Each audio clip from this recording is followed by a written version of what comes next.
ठंड इतनी थी कि घर से बाहर निकलना मुश्किल हो जा रहा था और बच्चे स्कूल जाने से डर रहे थे। लेकिन उनके डर की वजह सिर्फ ठंड नहीं थी, वो बच्चे क्लास टीचर सीमा मैडम के खौफ में थे। एक दिन पहले स्कूल में कुछ ये हुआ था। सभी ने होमवर्क किया कि नहीं? हाँ मैडम, किया है। ठीक है, मैं एक एक करके चेक करूंगी और गलती होने पर मैं सजा दूंगी। ये सीमा मैडम की दूसरी क्लास थी। सीमा मैडम ने एक दिन पहले ही स्कूल में नया नया ज्वाइन किया था। सभी बच्चों ने सोचा था कि सीमा मैडम बाकी टीचरों की तरह अच्छी ही होगी। लेकिन सीमा मैडम ने जब होमवर्क चेक करना शुरू किया तब सभी को उनकी असलियत के बारे में पता चला। राजू, मोती, चुटकी और मीना, तुम लोगों को सजा मिलेगी। लेकिन क्यों मैडम? क्योंकि होमवर्क में गलती है। तुम चारों यहाँ लाइन लगाकर खड़े हो जाओ। चारों लाइन में खड़े हो गए। उन्होंने सोचा कि सीमा मैडम ज्यादा से ज्यादा मुर्गा बनाएंगी या तो 2 थप्पड़ मारेंगी। लेकिन सीमा मैडम के दिमाग में तो कुछ और चल रहा था। बाहर बर्फ गिर रही थी। सीमा मैडम बाहर से बर्फ लाई और चारों के स्वेटर के अंदर घुसा दिया। इतनी कपकपाती ठंड में स्वेटर के अंदर बर्फ जाने से चारों के चारों जोर जोर से चिल्लाने लगे। बहुत ठंडा है। मैडम, मैडम बर्फ निकाल लीजिए मैडम, हमसे और गलती नहीं होगी। लेकिन सीमा मैडम ने हंसते हुए कहा, बर्फ तो मैं नहीं निकालूंगी और कोई नहीं निकालेगा। ये सजा याद रहनी चाहिए, तब जाकर तुम लोग सुधरोगे। और हाँ, ये बात अगर घर पर किसी को बताई तो और ज्यादा सजा मिलेगी। सारे बच्चे बहुत डर गए। राजू, चुटकी, मोती और मीना चारों ठंड से कांपते हुए अपनी अपनी जगह पर बैठ गए। क्लास खत्म होने के बाद सीमा मैडम बाहर चली गई। तब बाकी बच्चों ने चारों के स्वेटर से बर्फ निकाल दिया। उनको थोड़ी सी राहत मिली। लेकिन तभी सीमा मैडम वापस आ गई। किसने निकाला बर्फ? किसने किया? किसी ने उत्तर नहीं दिया। मेरे मना करने के बावजूद तुम लोगों ने स्वेटर से बर्फ निकाला। तुम सब सजा के ही लायक हो, सबको सजा मिलेगी। ये बोलकर सीमा मैडम ने सभी के स्वेटर में बर्फ घुसा दिया और शाम तक घर लौटते लौटते सभी को जुकाम हो गया। राजू की माँ सुनीता कहने लगी, क्या हो गया बेटा? सुबह तक तो तू ठीक था, अचानक से जुकाम कैसे हो गया तुझे?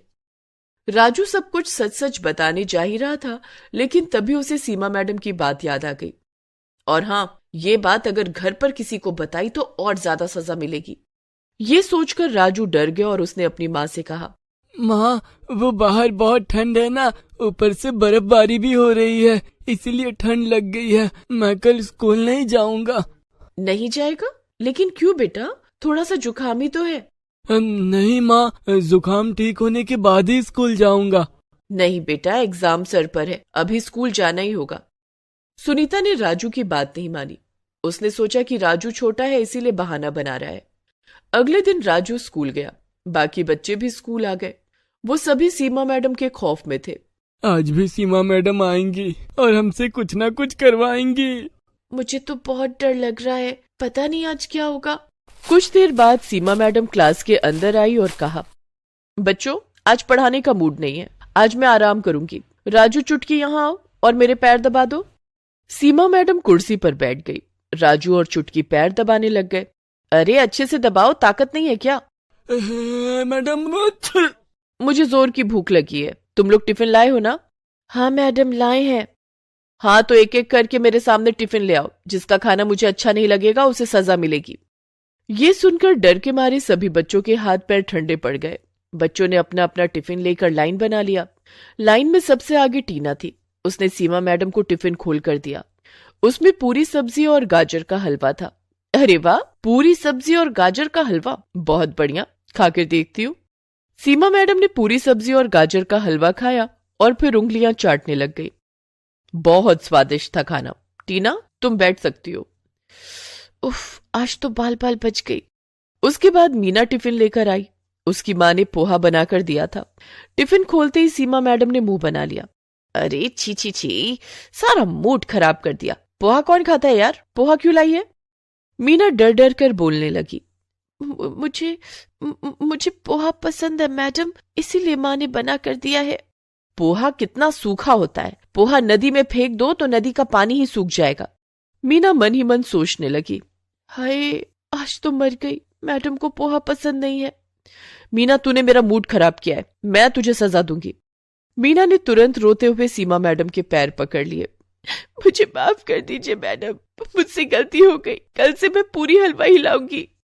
लेकिन सीमा मैडम को तो सजा देकर मजा आता था। उन्होंने मीना को बाहर भेजा और बाहर से एक बर्फ का बड़ा सा टुकड़ा लाने के लिए कहा। मीना ने वही किया। वो अपने हाथों से एक बड़ा सा बर्फ का टुकड़ा उठाकर अंदर ले आई। उसने सोचा यही उसकी पनिशमेंट थी, लेकिन सीमा मैडम इतनी आसानी से छोड़ने वाली थोड़ी थी। उन्होंने कहा, मीना अब अपना जूता उतार और उस बर्फ के टुकड़े पर खड़ी हो जा। क्या? मैडम प्लीज माफ कर दीजिए ना मुझसे गलती हो गई, प्लीज मैडम। लेकिन सीमा मैडम पर रोने धोने का असर नहीं होता था। उन्होंने मीना को नंगे पैर उस बर्फ के टुकड़े पर खड़ा करके ही दम लिया और उसके बाद एक के बाद एक बच्चों की टिफिन खोलती गई और एक के बाद एक बच्चों को सजा मिलती गई। अंत में सीमा मैडम ने चुटकी और राजू का खाना भी खाया, लेकिन खाना पसंद न आने पर उन्होंने उन दोनों को भी बर्फ के टुकड़े पर नंगे पैर खड़ा कर दिया और फिर डंडे से सभी को मारने लगी। गंदा खाना लाते हो स्कूल में? तुम्हें शर्म नहीं आती? इतनी ठंड में नंगे पैर बर्फ पर खड़ा होना ही बहुत बड़ी बात है। ऊपर से उन्हें मार भी पड़ रही थी। बेचारे बच्चे ये कैसे सह पाते। मीना बेहोश हो गई और गिर पड़ी। उसे घर भेज दिया गया।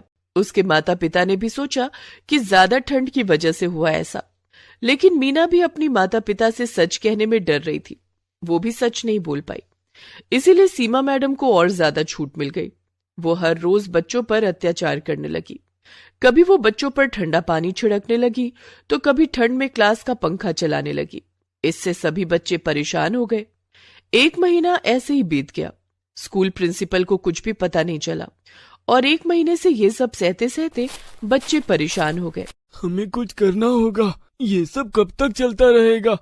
लेकिन हम क्या करेंगे राजू? मैडम बहुत शातिर है। हम बाहर कुछ भी बोलेंगे तो कौन हम पर यकीन करेगा? हाँ, मम्मी पापा सोचेंगे कि हम स्कूल न जाने का बहाना बना रहे हैं। हाँ, ये सही कहा, हमें दिमाग लगाना होगा। राजू घर चला गया और उसी दिन विदेश से उसके चाचा लौट आए। उन्होंने राजू को एक पेन दिया। ये क्या चाचा, आप विदेश से मेरे लिए केवल एक पेन लाए हो? ये ऐसा वैसा पेन नहीं है राजू बेटा, ये देख, इसमें कैमरा है। लिखने के साथ साथ सब कुछ इसमें रिकॉर्ड भी होगा। ये सुनते ही राजू के दिमाग की घंटी बजने लगी। अगले दिन वो पेन लेकर स्कूल चला गया और अपनी जेब में पेन को रख दिया। पेन का ऊपरी हिस्सा बाहर निकला हुआ था और उसी हिस्से में कैमरा लगा हुआ था। आज भी रोज की तरह सीमा मैडम सबको डांटने मारने लगी और अंत में वो रोज की तरह सबको सजा देने पर उतर आई। उन्होंने आज तो हद ही पार कर दिया। उन्होंने सभी बच्चों को बाहर बर्फ में निकाल दिया और बर्फ पर सुला दिया। कुछ देर बाद क्लास में लौटने के बाद सभी बच्चे खांसने छींकने लगे और 10-12 बच्चे बेहोश हो गए। प्रिंसिपल दौड़कर आए और उन्हें अस्पताल में भर्ती किया गया। सभी बच्चों के पेरेंट्स अस्पताल चले आए। लेकिन ये सब हुआ कैसे? हाँ, सभी एक साथ बीमार कैसे पड़ गए? सीमा मैडम पास ही में खड़े होकर हंस रही थी। तभी राजू ने कहा, ये सब सीमा मैडम की वजह से हुआ है। क्या? मेरी वजह से? क्या बोल रहे हो तुम राजू? मैं तुम लोगों से कितना प्यार करती हूँ। झूठ, सब कुछ झूठ। ये देखिए। राजू ने पेन निकाला और उसे फोन से कनेक्ट करके सभी को सब कुछ दिखाया। सीमा मैडम की हालत खराब हो गई। इतनी ठंड में भी वो पसीने पसीने होने लगी और पेरेंट्स सीमा मैडम पर बहुत गुस्सा हो गए। उन्हें उल्टा सीधा कहने के बाद पुलिस को बुलाया गया और उन्हें जेल में भेज दिया गया। डॉक्टर ने सीमा का चेकअप करने के बाद कहा कि उन्हें एक मेंटल डिसऑर्डर है। बच्चों पर टॉर्चर करके उन्हें सुकून मिलता है। कोर्ट ने उन्हें 20 साल की सजा दी और ये भी घोषित कर दिया कि 20 साल बाद भी उन्हें कभी भी कोई भी स्कूल नौकरी नहीं दे सकता। ऐसे ही राजू की होशियारी से बहुत सारे बच्चों की जान बच गई और सीमा जेल में सड़ने लगी। अदिति 9वीं क्लास में पढ़ती थी। वो काफी मोटी थी। उसे मूली के पराठे बहुत पसंद थे। मूली के पराठे खा खा कर वो और भी ज्यादा मोटी हो गई थी। उसके मूली के पराठे खाने की आदत से सब परेशान थे। अदिति बेटा, जल्दी से नाश्ता कर लो, स्कूल की बस आती ही होगी। माँ, आपने नाश्ते में क्या बनाया है?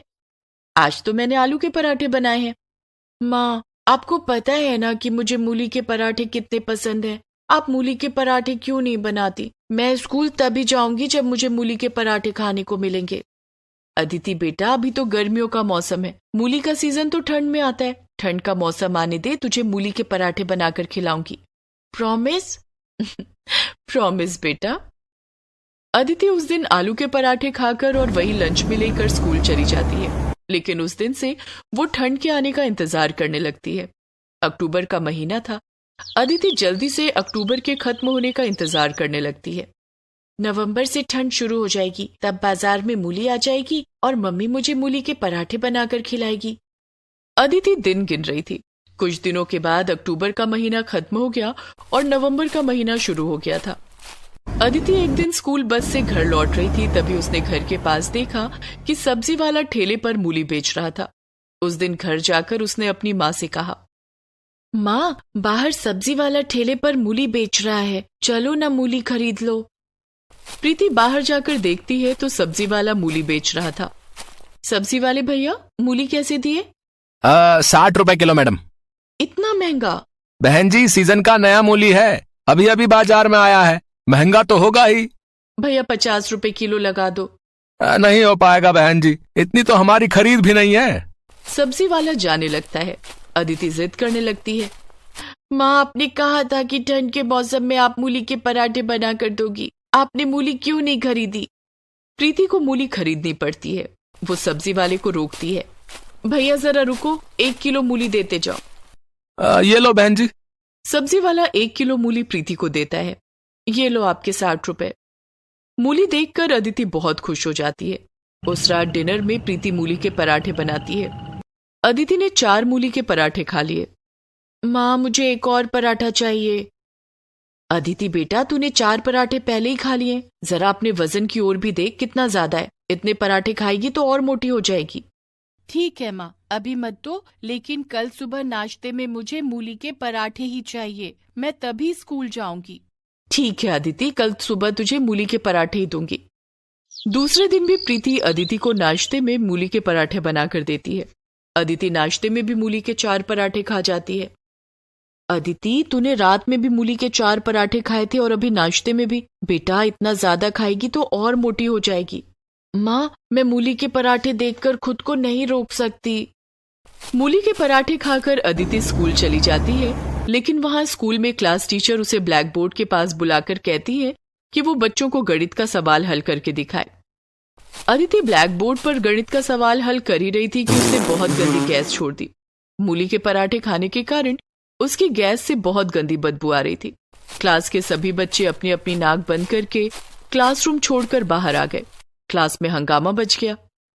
अदिति, ये सब क्या है? क्या तुम स्कूल आने से पहले फ्रेश नहीं होती? होती हो ना मैडम, वो क्या है कि कल रात मैंने मूली के पराठे खाए थे और आज सुबह भी मूली के पराठे खाए। क्या? कल रात भी और आज सुबह भी? हाँ, मुझे मूली के पराठे बहुत पसंद हैं। लेकिन तुम्हारी पसंद का नुकसान हम सबको भरना पड़ रहा है। लेकिन अदिति को इन सब से कोई फर्क नहीं पड़ा। वो तो अब भी मूली के पराठे खाने पर उतना ही जोर देती। घर आकर उसने अपनी माँ से कहा, माँ, मूली खत्म हो गई क्या? हाँ, खत्म हो गई, सबके पराठे बनवाकर तूने खा लिए। अदिति के पिताजी वहीं सोफे पर बैठे थे और अपने लैपटॉप पर ऑफिस का काम कर रहे थे। उन्होंने अदिति से कहा, क्या बात है अदिति, तुम्हें मूली के पराठे खाने हैं क्या? हाँ पापा। ठीक है, मैं अभी ऑनलाइन ऑर्डर कर देता हूँ, 10 मिनट में मूली आ जाएगी। शेखर, इसने कल ही तो मूली के पराठे खाए हैं और आज सुबह नाश्ते में भी मूली खाकर स्कूल गई थी। आप भी ना इसकी हर जिद मान लेते हैं। रोज रोज मूली के पराठे कौन खाता है? खाने दो ना प्रीति, वैसे भी गर्मियों के मौसम में मूली कहाँ मिलती है, सिर्फ ठंड की ही तो बात है। थोड़ी देर में घर की घंटी बजती है और डिलीवरी बॉय मूली देने आता है। अदिति खुशी खुशी मूली रिसीव करती है और किचन में प्रीति को लाकर देती है। माँ, ये लो मूली, आज रात में मूली के पराठे बनाना। प्रीति ने अपने मन में कहा, उफ, ये मूली तो मुसीबत बन गई।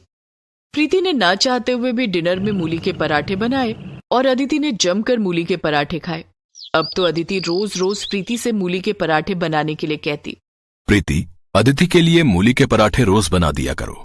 अदिति को अब रोज मूली के पराठे खाने के लिए मिलते, जिसे खा खा कर वो और ज्यादा मोटी हो गई थी और स्कूल में रोज गंदी गैस छोड़ती थी। स्कूल के बच्चे और टीचर सभी उसकी इस आदत से परेशान हो गए थे। इसी तरह नवंबर का महीना बीत गया और दिसंबर भी आ गया। अब तो ठंड और बढ़ गई थी। ऐसे में अदिति का मूली के पराठे खाना और भी बढ़ गया। प्रीति मूली के पराठे बनाकर और रोज रोज खाकर परेशान हो चुकी थी। एक बार की बात है, अदिति के स्कूल में वार्षिक समारोह होने वाला था। अदिति ने घर आकर शेखर को ये बात बताई। पिताजी, स्कूल में वार्षिक समारोह होने वाला है जिसमें सभी बच्चे भाग लेंगे। मैं भी एक डांस प्रोग्राम में भाग लूंगी। हाँ अदिति बेटा, तुम वार्षिक कार्यक्रम में जरूर भाग लेना। रोज डांस की प्रैक्टिस करोगी तो शायद तुम्हारा मोटापा भी थोड़ा कम हो जाएगा। लेकिन शेखर ने जैसा सोचा था वैसा नहीं हुआ।